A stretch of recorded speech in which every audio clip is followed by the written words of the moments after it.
नमस्कार, मैं हूं प्रदीप और आप देख रहे हैं थिक 360। आज बात करेंगे मिडल ईस्ट यानी कि मध्य पूर्व में ईरान और इजराइल के बीच की उथल पुथल में अमेरिका की एंट्री, मौजूदा जो संघर्ष हैं कि कैसे ये संघर्ष सिर्फ दो देशों का मसला नहीं रहा है, ये अब ग्लोबल पॉलिटिक्स को, इकोनॉमी को और ख़ास करके भारत को बड़े असर में डालेगा।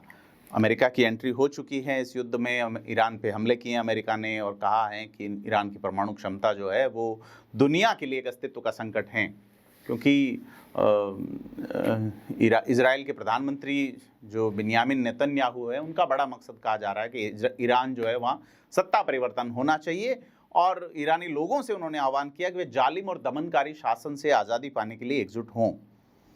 और इजरायली हमलों में पहले रिवॉल्यूशनरी गार्ड कोर के कमांडर और कई आला अधिकारी मारे गए, बाद में ईरान ने भी इजराइल पे हमले किए। अब अमेरिका की एंट्री हो चुकी है। इजराइल का ये कहना है कि उसने तेहरान के हवाई क्षेत्र पे पूरा नियंत्रण हासिल कर लिया है और ईरान के S-300 एयर डिफेंस सिस्टम को भी निष्क्रिय कर दिया है। तो ड्रोन के हमले फिर बड़ी चीज़ है, क्योंकि अमेरिका ये कह रहा है कि इजरायली हमलों से पहले ईरान के पास पश्चिम एशिया में बैलिस्टिक मिसाइलों का सबसे बड़ा भंडार था, जिसमें 2000 से 3000 का अनुमान था। इजराइल ने कई मिसाइल फैक्ट्रीज और इनको निशाना बनाया है, लेकिन ईरान का मिसाइल कार्यक्रम पूरी तरह से नष्ट नहीं हुआ। अब ईरान अमेरिका के हमले के बाद संकट में है, तो सीधे तौर पे है कि इजराइल का युद्ध जो था वो अपने दम पे नहीं था, वो अमेरिका के स्पॉन्सरशिप से था। ईरान जो कि शिया देश हैं, भारत और सऊदी अरब में सुन्नी इलाके उसे किस तरह से सपोर्ट करेंगे, तमाम चीज़ें जो है वो चर्चा का विषय हैं। क्योंकि ईरान पे जो हमला हुआ है उससे ईरान के जो सहयोगी संगठन हैं, जैसे गजा में हमास हैं, लेबनान में हिजबुल्लाह हैं, और ये जो है ये कमज़ोर हुए हैं। हालांकि यमन जो है वहाँ हूती अभी भी इजराइल पे मिसाइल दागने में सक्षम है, क्योंकि इजराइल भले ही अभी भारी पड़ रहा है, लेकिन अमेरिकी समर्थन के बिना उसके लक्ष्य पूरी तरह से हासिल नहीं हो पा रहे थे और अमेरिका ने इस पर काम भी किया।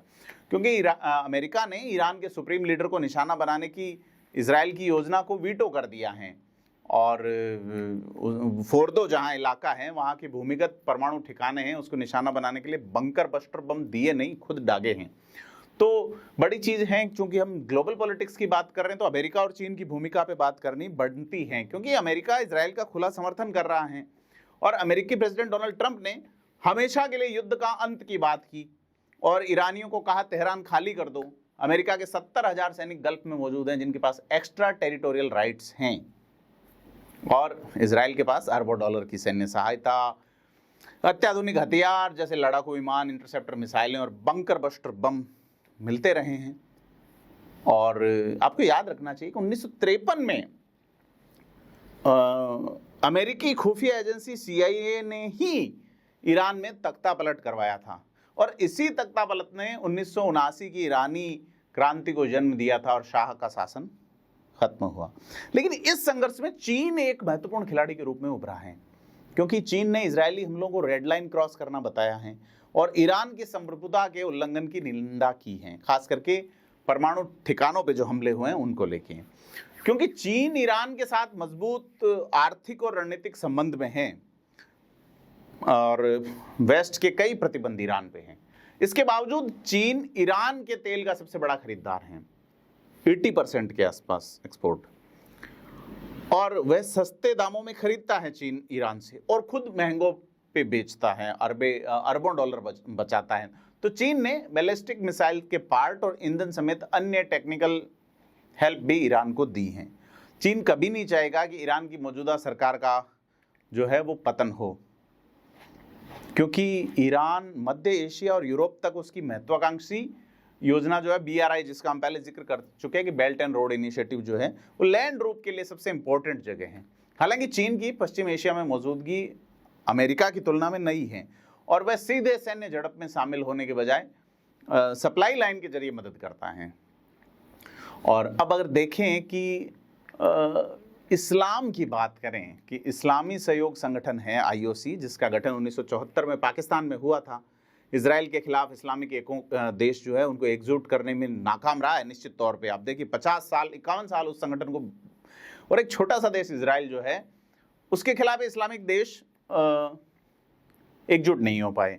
अब एक्सपर्ट्स ये कहते हैं कि IOC अब अप्रासंगिक है, मैं एक वीडियो पहले भी कर चुका कि अप्रासंगिक तो यूएन भी हो रहा है, WHO कोविड के बाद अप्रासंगिक नजर आ रहा है, WTO अप्रासंगिक नजर आ रहा है। कई प्रतिबंधों के बावजूद लोग सामान ले रहे हैं, बेच रहे हैं, पता नहीं क्या क्या कर रहे हैं।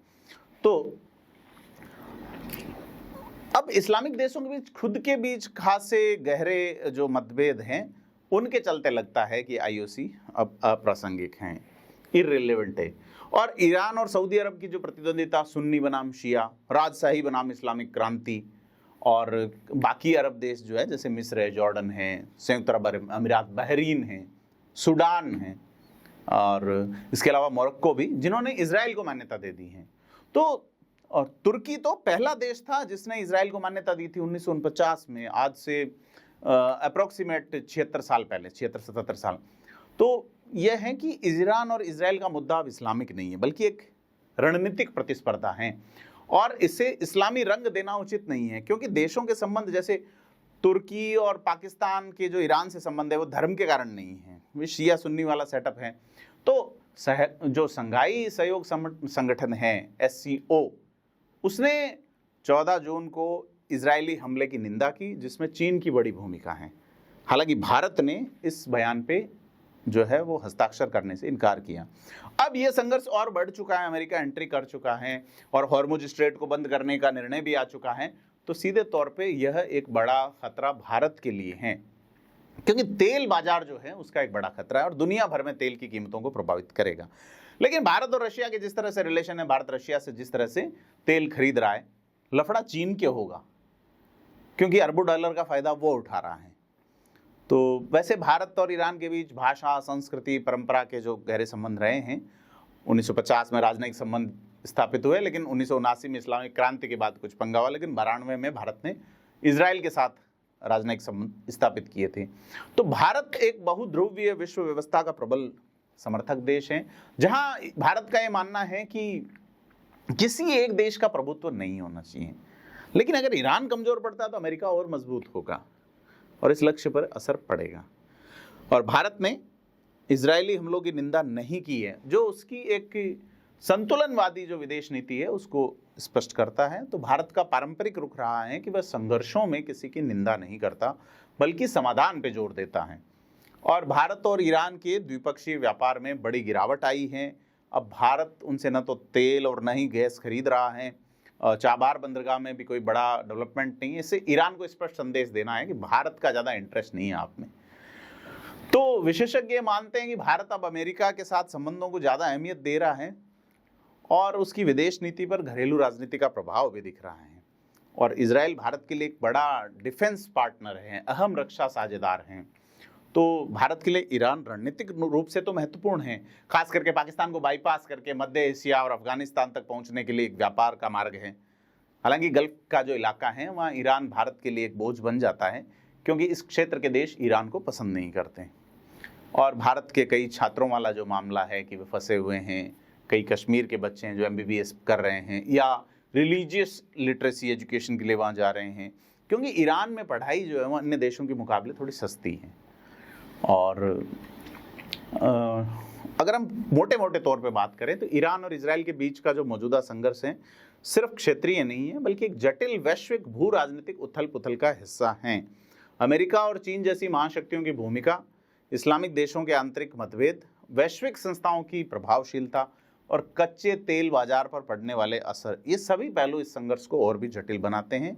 और भारत के लिए स्थिति जो है वो एक संतुलनकारी चुनौती पेश करती है, जहां उसे अपने ऐतिहासिक संबंधों, आर्थिक हितों और रणनीतिक साझेदारियों के बीच एक सामंजस्य बिठाना है।